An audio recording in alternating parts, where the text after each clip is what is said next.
Grabe na, ano bang ginawa ng BBM gang na ito sa bayan natin? Kaganda-ganda ng wala na, pati ekonomiya, bagsak, hindi lang bagsak, wasak na. Corruption index, abay salutatorian na tayo dyan sa corruption. Malapit na po tayong maging valedictorian itong si BBM. Tapos sasabihin niya, hindi naman po tayo number 1 sa corruption, sa pinaka-corrupt. Third lang tayo. Okay na po yung third. BBM. Magnanakaw ka talaga eh. So ngayon, dahil pinangalanan sila, possible na maglalabas ng arrest warrant. Pero kaya nga, sabi mo, kahit may batas na tayo, nakalatag na dyan, na hindi basta-basta mong kukunin, isusurrender, isusuko ang isang Pilipino sa ICC. Pwede pa rin gawin ng administrasyon by hook or by crook na talagang ipadala itong 8 individual o personalidad na ito na nabanggit ng ICC? Opo. Kasi yun, kahit dun sa kay former President Duterte, wala namang warrant dun eh. Interpol notice lang yun eh. Pero labag sa batas yun, Talagang attorney, di ba? Inawa lang nila dahilan yun eh. Kaya, kung ako dyan, total, si Aguirre, abogado naman, pumunta siya ng Supreme Court.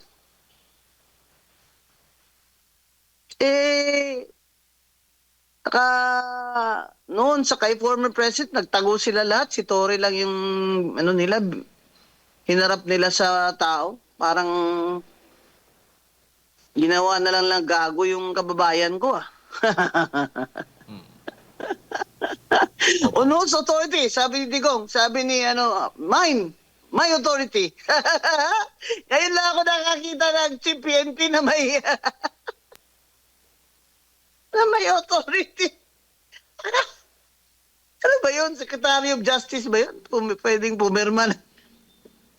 Ano ba yun, Judge? Alam nyo, kasi ito, mga Pilipino, tayo po,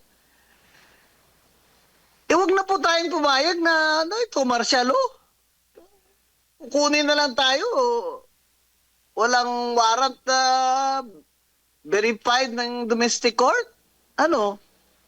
Nagawa-gawa na lang sila ng gusto lang nila na ibigay sa ibang jurisdiction, pwede. Yun na nga, kaya sinasabi nating political yung galaw na yan ni BBM gang. Opo. So, ang nabanggit po ninyo, ang pwedeng gawin ng depensa, itong 8 individual na nabanggit ay pwede silang pumunta sa Supreme Court kahit na wala pang attorney. Kopya ba? A formal copy? There is a serious danger to the deprivation of their liberty.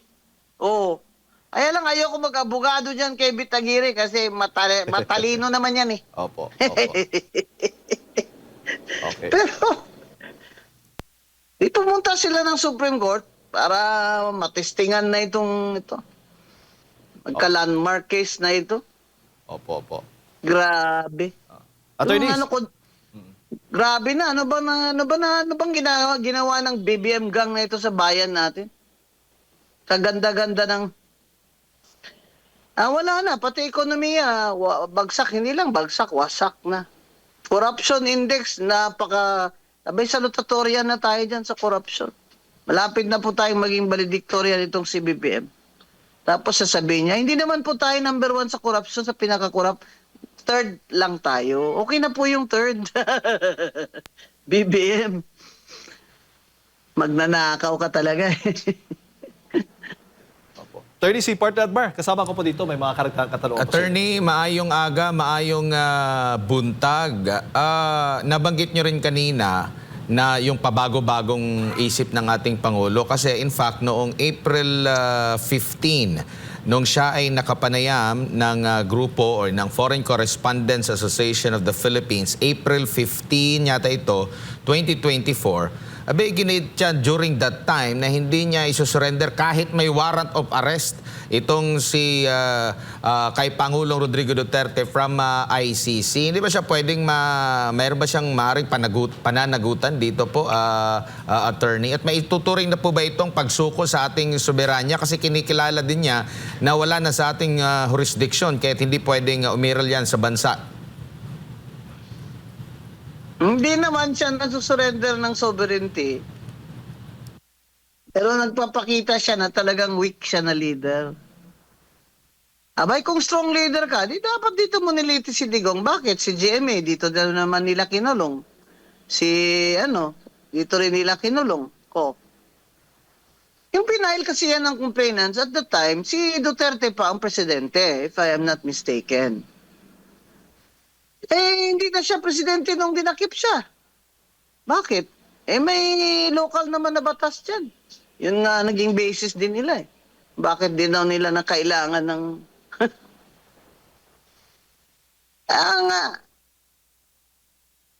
ang problema talaga nitong BBM administration, gusto pa rin nilang maging presidente sila sa 2028. Gala yung BBM gang na ito para patuloy yung pagnanakaw nila sa kaban ng bayan. Nakakatakot na pong manalo ito uli mga ito dahil tingnan niyo naman sa nangyayari sa atin. Bagsak na ekonomiya natin. 2.4 million ang Pilipino walang trabaho. More than kalahati sa ating mga kababayan ay nakakaranas na ng gutom. Ang solusyon nila, ayuda. Bigas na tag 20 pesos. Abay, kung hindi na to presidente si Bongbong Marcos, padaanin nyo yan sa kalye, duduraan yan ng mga tao. Opo. Attorney, lipat naman tayo ng... Ganyan na kagalit ang mga tao. Alam niyo ako, gumagala po ako eh. Hindi po ako dito sa mga high class lang ng mga lugar gumagala. Gumagala din po ako dun sa mga what do you call this? Yung mga market. Kausap ko mga rider, mga street cleaner, mga labandera. Talagang papatayin na tayo sa gutom nitong BBM gang na ito eh. Tapos sila, kukobra pa ng sweldo. Yun po sinasabi ko kay Secretary Ralph Recto. Pinapaabot ko po kay Secretary Ralph Recto, huwag mo kaming tingnan dito na parang uutang ka uli. Di ba may kantang ganyan ha? Nung ako yung nasa UP, huwag mo akong tingnan na para bang uutang ka. Secretary Recto, huwag ka na utang ng utang. Si BBM, pabayarin mo na ng 203 billion na utang niya sa estate tax. 200 lang naman ang kulang mo eh. Di yan na. Okay ka na. Tapos kami, itatax mo na naman ha. Mr. Batman. Ganyan talaga, Secretary Recto. Sacrifice. Mag-waive ka na ng sweldo mo. Lahat ng kabinete mag-waive ng sweldo. Senador at congressman, mag-waive ng sweldo. At gawin na yan na wala ng sweldo sila sa sunod na term nila. Kung hindi ba rin mga magnanakaw dyan, hindi na yan tatakmo yung mga kontraktor. Wala na palang sweldo eh. Saka wala na rin allocables, walang pork barrel. Lahat ng reformang ito ay magagawa lamang ng totohanan kung hindi na sila ang nakaupo sa 2028. Yan po ang goal, mga kababayan. Kung gusto nyo ng reforma, kung gusto niya ng makaahon tayo sa kahirapan at ang ating ekonomiya, ay palitan natin itong BBM administration. Mga inutil ito. Mga magnanakaw. Attorney? Pati na po yung mga congressman. Palitan nyo na po yung mga congressman nyo. Binibigay sa inyong ayuda. Pera din naman natin yan eh. Laki kaya ng mga tax natin, lalo na yung VAT na yan eh. Tapos ibibigay sa inyo ayuda. 5,000? Okay na kayo doon? Tapos magugutom na naman kayo dahil ang gobyerno nyo ay walang trabahong kinikreate, ginagawa para sa inyo. Dapat trabaho. Bakit ayuda? Dapat trabaho. Attorney, lipat po ako ng topic po dito po sa kinakaharap na impeachment naman. versus Vice President Sara Duterte po. Nabasura na po yung impeachment laban dito kay Pangulong Bongbong Marcos Jr. Sa tingin niyo po, uusad po ito, lalo na papalapit na po yung 2028 elections din, and at the same time, patuloy pa rin pong namamayagpag ang grado ng pangalawang Pangulo po.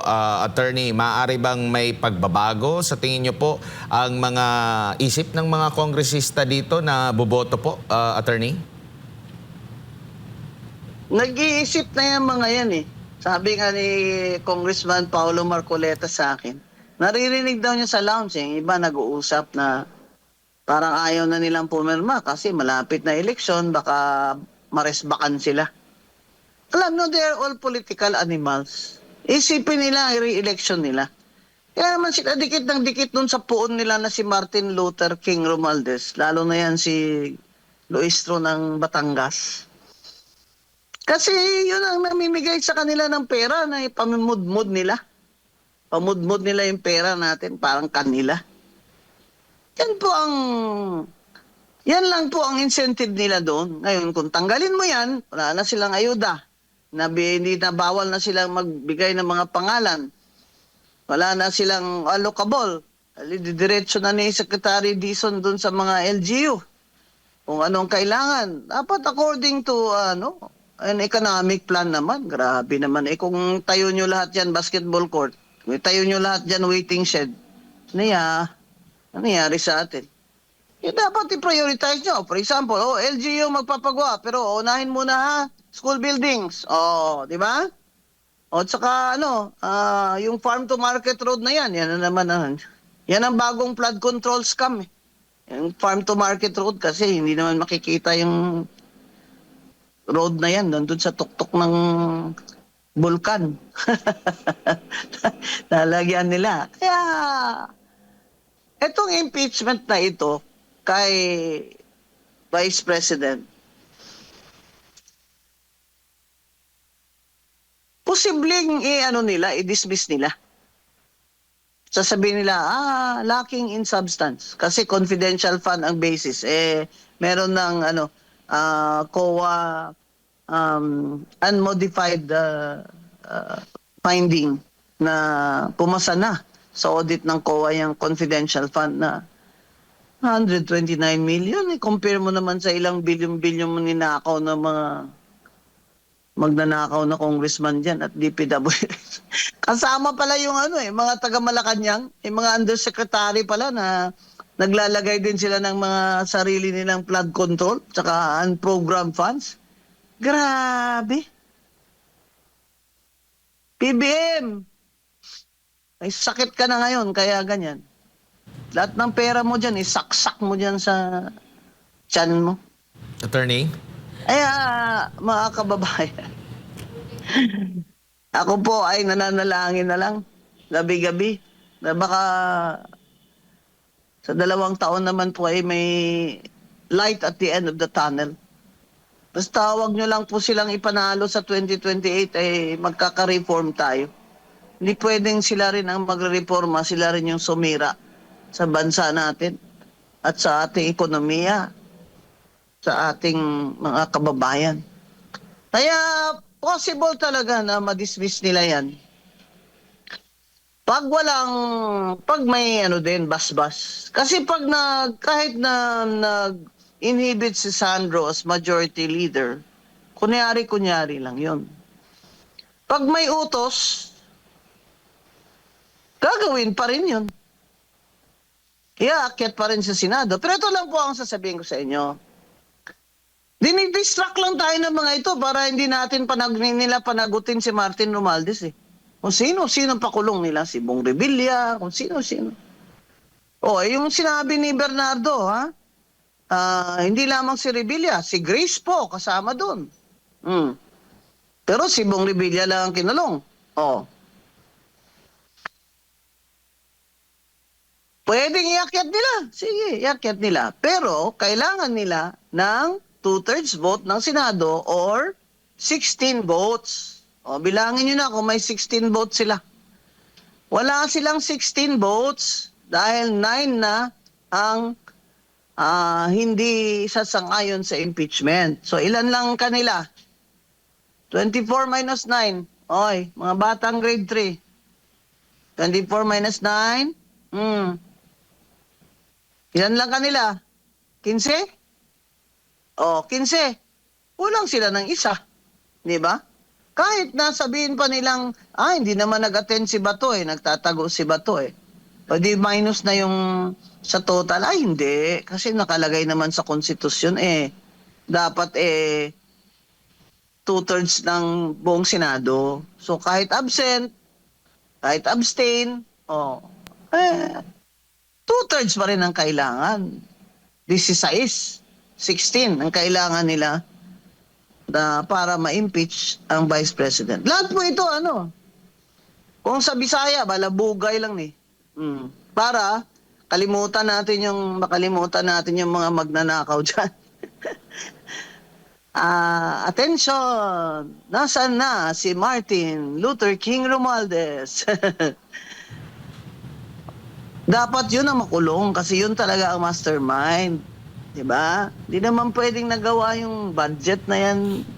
Saldi ko lang ang gumawa niyan. Ako, posible naman yun. Saka yan si BBM, dapat managot yan. Pag hindi na yan siya presidente, marami na siyang habla. Ba't siya Attorney? pinirmahan yung budget na yan? Na doon nang galing yung mga flood control na mga ghost at mga substandard para kikmakan nila. No.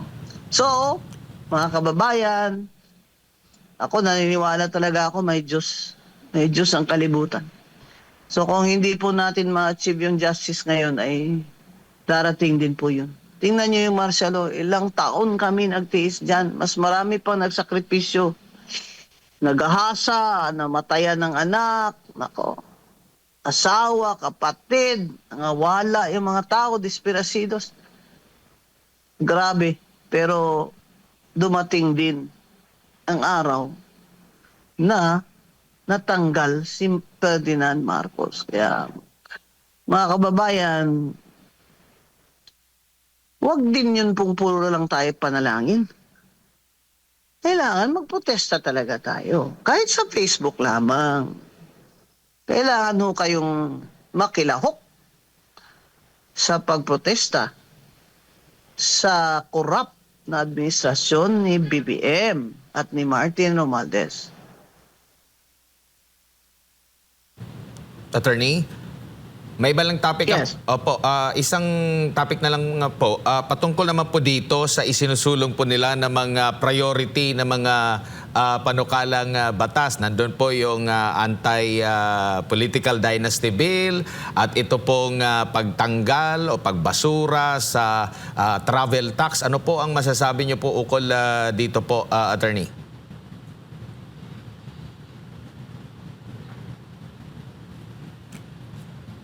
Nawala. Attorney? Nako. Oo.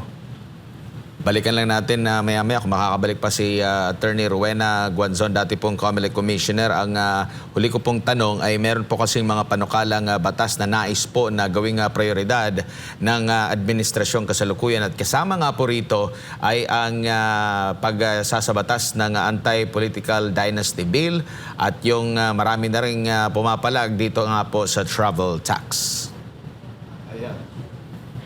Yan po may kaugnayan po yung ating talakayan, kaugnay nga doon sa inilabas ng ICC prosecution na 8 personalidad na nababanggit. At the same time, ito ngang mga issue naman dyan po sa Kamara at itong impeachment case nga o yung complaint laban kay Vice President Sara Duterte. Subukan lang po natin balikan muli si Attorney Rowena Guanzon. Maya-maya lamang mga kapartners na wala po ang kanyang signal at maaari po natin siyang tanungin sa iba pang mga issue dito po sa ating bayan. Samantala, ito pa nga sanang isyong dapat ko itanong kaugnay nga po dito, dapat imbestigahan kaugnay sa flood control anomaly ang dating Legislative Liaison Officer na si Adrian Bersamin. Kasama ng umano'y text messages ni Bersamin sa pagitan ni Pangulong Bongbong Marcos Jr. Mapapansin namang si Senator Ping Lacson ang unang nagsabi na sangkot sa anomalya ang dating liaison officer. Si Adrian ay apo sa pamangkin ni dating Executive Secretary Lucas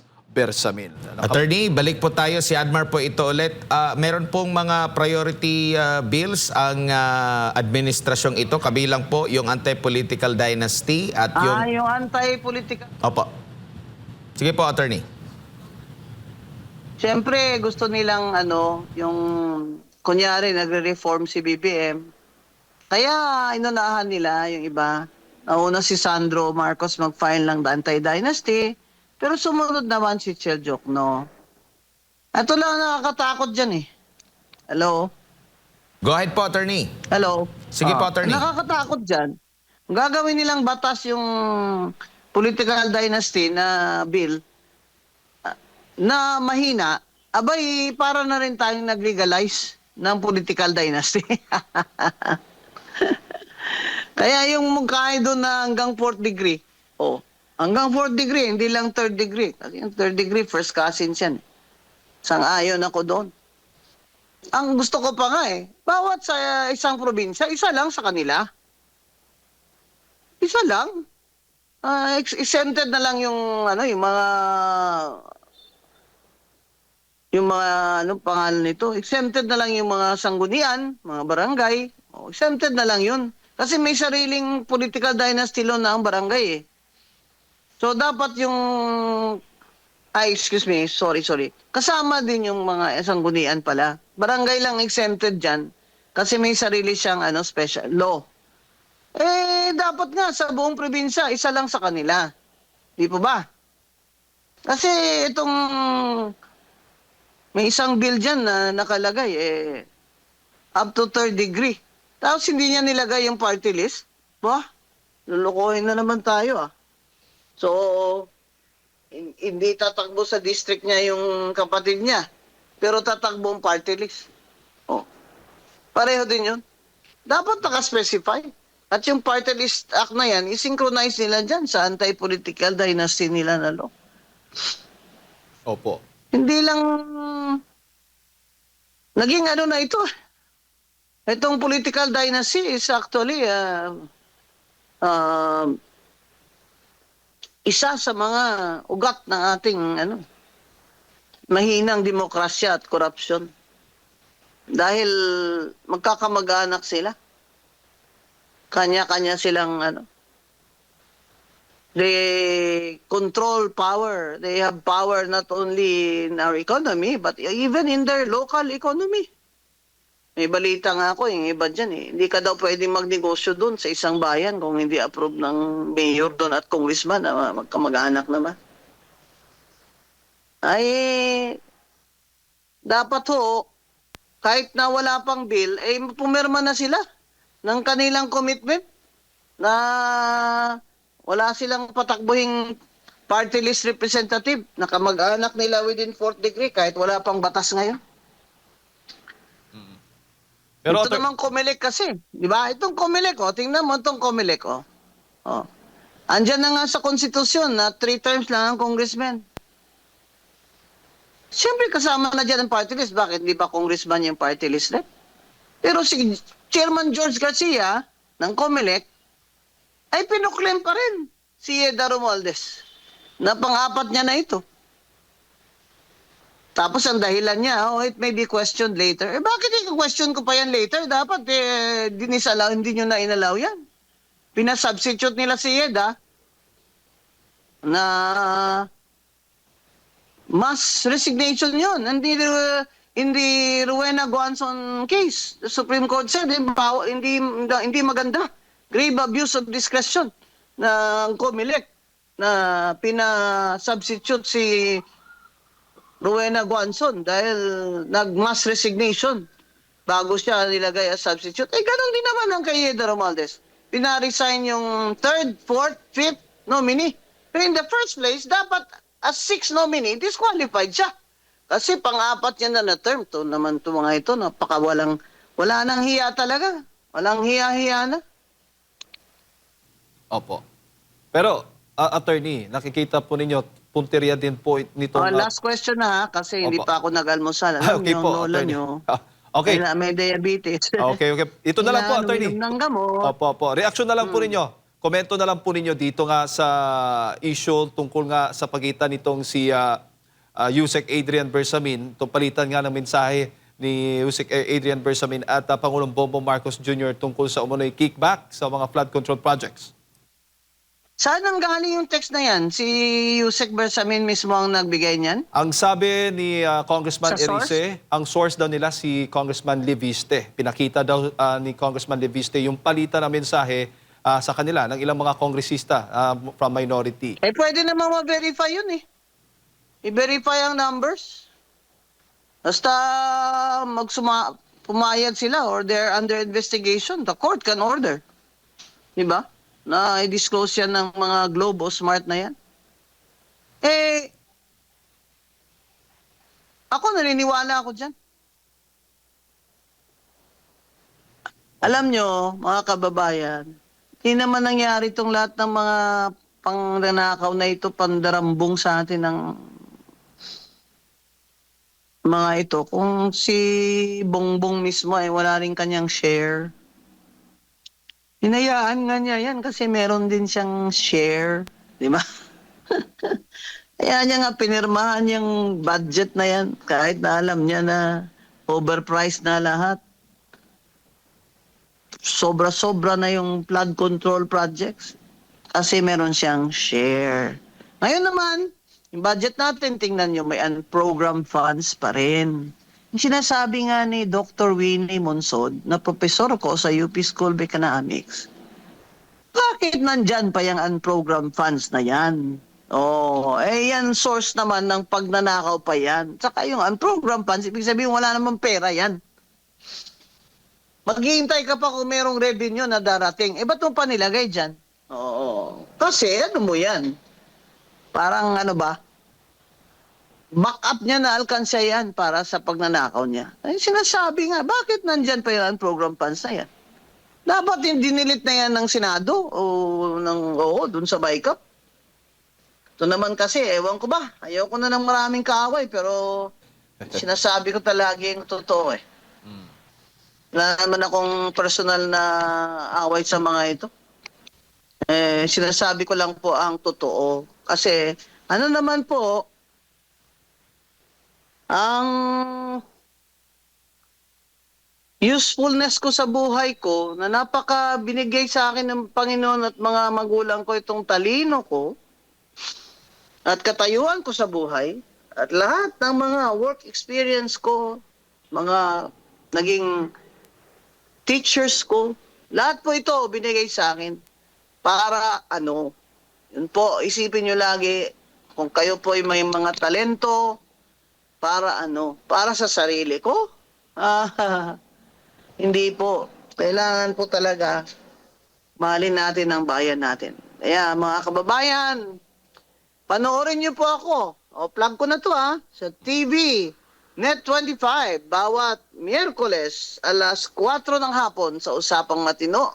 Sa Net25 at Radyo Agila, alas 10 ng umaga, bawat Miyerkules. Huwag niyo po akong kalimutan araw-araw sa Tough Talk with Attorney Rowena Guanzon sa Facebook.